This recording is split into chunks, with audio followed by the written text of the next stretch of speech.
Hello guys, welcome to share बाजार। अच्छा, इस बीच एक खबर आ रही, सीडीएसएल ने अपने चार्जेस को रिवाइज किया है। 1 अक्टूबर 24 से लागू है और ₹3.5 पर डेबिट। ये ध्यान रखना चाहिए कि सेबी ने ये सब चीज़ें कही थी, इसलिए 1 अक्टूबर से सारी कंपनियां, ये सारे एक्सचेंजेस, ये सारी डिपॉजिटरी अपने टैरिफ प्लान को रिव्यू कर रही हैं और यूनिफॉर्मिटी उसमें ला रही हैं। अभी ₹3.5 पर डेबिट ट्रांजैक्शन टैरिफ इन्होंने अनाउंस कर दिया है।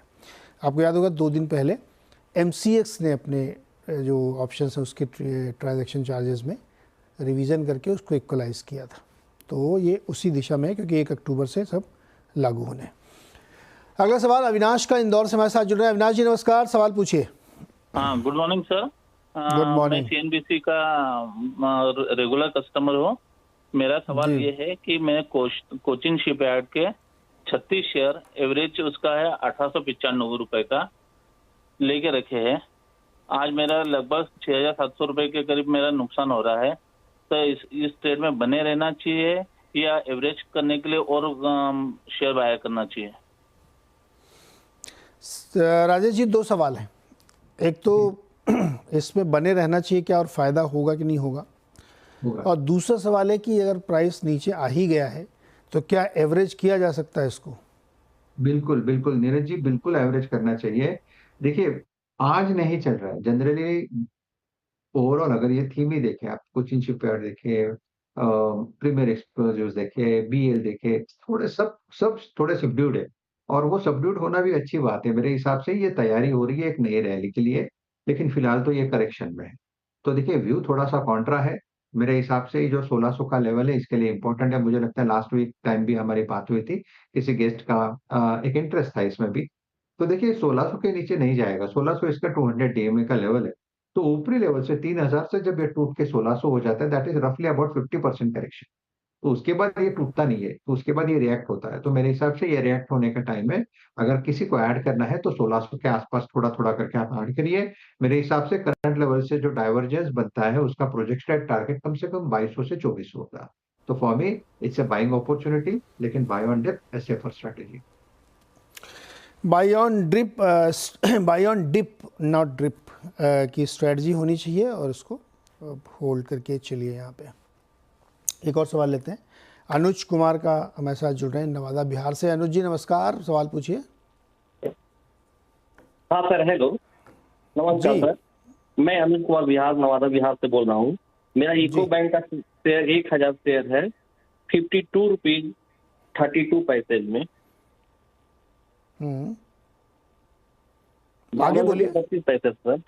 हाँ, वो सुन लिया, उसके आगे सवाल तो बताओ। हाँ, ये मैं होल्ड कर रखी हूँ। मैं रेगुलर CNBC आवाज का कस्टमर हूँ सर। हेलो जी जी, आप अपनी बात कंप्लीट करिए, मुझे सुनाई दे रहा है। हाँ सर, मैं इसका क्या करूँ, यूको बैंक का? ओके, ठीक है, क्या करें, ये है ब्रॉड क्वेश्चन। यूको बैंक का क्या करें भाई? 49 रुपये पे चल रहा है, 52-32 पे ख़रीदा है 1000 क्वांटिटी, तो पैसे तो लगा दिए इन्होंने, 3 रुपये नीचे है। अब इनकी तरफ से 2 क्वेश्चन मैं बना देता हूँ राजेश जी। पहला तो क्या करें, होल्ड करें कि नहीं। दूसरा, किस लेवल पे प्रॉफिट बुक करें या किस लेवल पे स्टॉप लॉस लगाएं। जी, देखिए नीरज जी, मुझे लगता है कि अगर आप ओवरऑल बैंकिंग सेक्टर देखें या इनफैक्ट बैंक निफ्टी देखें, तो बैंक निफ्टी फिलहाल चल रहा है अपने एक, आप कह सकते हैं कि जो हम लोगों ने एक्सपेक्ट किया था कि बैंक निफ्टी इस सीरीज चलेगा, ये चल रहा है। लेकिन किस किस किस वजह से चल रहा है? आप देखिए, 2 सेक्टर्स होते हैं, एक PSU बैंकिंग और एक प्राइवेट सेक्टर बैंकिंग। तो प्राइवेट सेक्टर बैंकिंग के स्टॉक्स तो धड़ल्ले से चल रहे हैं। तो आप देखिए कितना अच्छा चल रहा है। HDFC देखिए, पूरा सब अच्छा चल रहा है। HDFC, कोटक, ICICI, एक्सिस सब चल रहा है। PSU बैंकिंग थोड़ा-सा लगाड़ है। लेकिन मुझे लगता है जैसे ही सीरीज खत्म होने के बाद PSU बैंकिंग में स्ट्रेंथ आएगी, तो आई एम क्वाइट बुलिश। मुझे लगता है, इनफैक्ट आज सुबह का मेरा मॉर्निंग ट्रेड था बैंक ऑफ बड़ौदा, और अभी भी मुझे लगता है ये bank of Baroda, SBI, Canara bank ये चलेगा। सो द पॉइंट इज, अगर PSU बैंकिंग चलेगा तो यूको बैंक भी चलेगा। यूको बैंक में जो करेक्शन हुआ है 60-62 के लेवल से हुआ है करीबन 48 तक, जो इसका 200 DMA का लेवल है। टेक्निकली यहाँ पे एक पॉजिटिव डाइवर्जेंस भी आता है। दैट सिंपली मीन्स कि करंट लेवल से लोअर साइड जल्दी नहीं खुलेगा। तो द पॉइंट इज, यहाँ पे लॉस वॉस बुक करने की जरूरत नहीं है, एग्जिट लेने की जरूरत नहीं है, आपको होल्ड करना है 46 के स्टॉप लॉस के साथ। मुझे लगता है कि नीरज जी, यहाँ से अगर ओवरऑल पीएसयू बैंकिंग संभलेगा तो ये भी संभलेगा। इसका पहला रेजिस्टेंस आएगा 54 का, दैट विल बी टारगेट 1। 54 अगर निकल गया फिर मुझे लगता है ये जाएगा कम से कम 58 to 60। So for me this is an hold. Okay, UCO bank hold करने की सलाह है आपके लिए। पटना चलते हैं रवि प्रकाश के पास। बताइए रवि, क्या सवाल है? अच्छा, रवि जी का कॉल कट गया है, तो दूसरा सवाल लेते हैं प्रवीर का, अगरतला त्रिपुरा से। प्रवीर जी, ओके, प्रवीर जी का भी कनेक्शन नहीं हो रहा है, तो फिर सोशल मीडिया से कुछ एक क्वेश्चन लेते हैं। वहाँ पे बहुत लोग पूछा लगा, सोशल मीडिया का दिन नहीं है, लेकिन फिर भी मैं एक दो क्वेश्चन ले लेता हूँ। और क्वेश्चन आया है कुमार सुनील का। 300 शेयर इन्होंने JSW एनर्जी के लिए है, 67 रुपये की, 1 टू होल्ड फॉर 3 years। 67 रुपये कब था भाई? जरा देखिए भाई JSW एनर्जी, राजेश जी। हाँ जी, वही चेक कर रहा हूँ। कमाल कर दिया इन्होंने तो। देखिए मुझे लगता है ये नवंबर की बात है। नहीं, नवंबर नहीं, ये नहीं, सुनिए सुनिए सुनिए, ये जैन 2021 और नवंबर 2020 उसके आसपास ये 67 68 के आसपास था। यस, 2020 का है। 20 21 के एंड में आप कह सकते हैं, जान जान पकड़ के चले, जान 21 तभी दिख रहा है ये बात।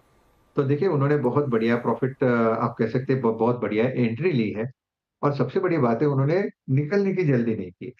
तो मुझे लगता है कि जब आपको कोई काउंटर अगर आपको जिस तरह से प्रॉफिट दे रहा है, उसमें बने रहने में कोई दिक्कत नहीं है। इनफैक्ट मुझे लगता है JSW एनर्जी का चार्ट जो है, इसका monthly chart, weekly chart, monthly और इवर आप कह सकते हैं कि डेली चार्ट, तीनों चार्ट ये सजेस्ट करता है कि ये काउंटर क्लियर कट होल्ड है।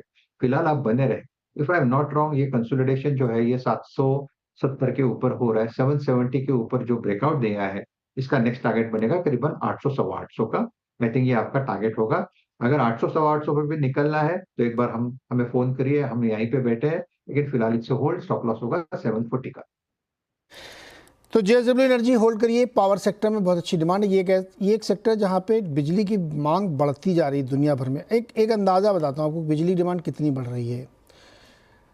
जो बड़े डेटा सेंटर्स हैं ना, उसमें बहुत बिजली खपत होती है और उनको उसी से नापा जाता है कि कितना बड़ा डेटा सेंटर मेगावाट के हिसाब से। एक स्टडी कहती है कि बहुत बड़े डेटा सेंटर जो US में लग रहे हैं, उसमें इतनी बिजली खपत हो रही है कि पूरे एक शहर के कंजम्पशन के बराबर की बिजली एक बड़े डेटा सेंटर में खर्च हो रही है। तो आप सोच सकते हैं कि किस तरह की ग्रोथ भारत में भी होनी। यहाँ तो अभी शुरू हुआ है डेटा सेंटर का बिजनेस। तो किसी भी प्रकार की पावर कंपनी, चाहे मर्चेंट पावर की हो, चाहे नॉर्मल PPA वाली हो, सब पे ध्यान रखिएगा। JSW एनर्जी उसी में से एक है। खरीदारी बेचने की सलाह आप अपने एडवाइज़र से लीजिएगा, लेकिन सेक्टर बहुत स्ट्रॉन्ग है। छोटा सा एक ब्रेक, और इसी के साथ फिर राजेश जी का भी बहुत बहुत शुक्रिया। अब देखिए खिलाड़ी। थैंक यू जी, इसके बाद होगा खिलाड़ी नंबर 1।